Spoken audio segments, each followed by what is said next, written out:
Najua umechoka. Najua kuna wakati umejaribu kila kitu lakini maisha hayakusikilizi. Najua upo katika kiza ambacho haudhani kama kuna siku yoyote utaweza kuona mwanga. Najua kwa sasa unaona ndoto zako zimefika mwisho. Najua kwa sasa hivi unaona hakuna mpango wowote utaweza kukamilisha mpaka sasa kwa hapo ulipo. Lakini leo hii nimekusogezea njia kadhaa ambazo zitaweza kukusaidia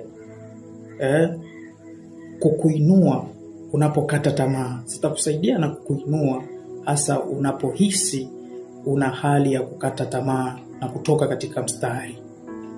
Njia ya kwanza ni kubadili mawazo. Cognitive reframing.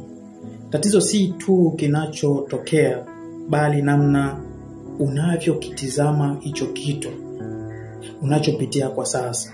Je, hiyo changamoto yako unayopitia kwa sasa unaitizamaje hiyo?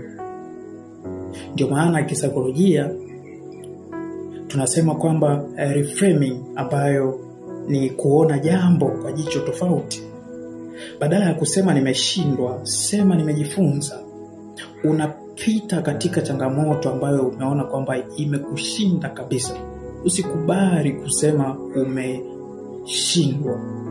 Kubali basi walau hata useme basi umejifunza.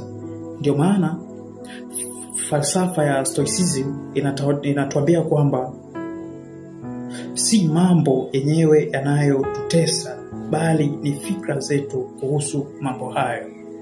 Yaani si mambo hayo, si changamoto hizo ndizo zinazotutesa, lakini ni fikra zetu ndizo zinazotutesa. Kwa hiyo tukiweza kubadili fikra zetu, ukaweza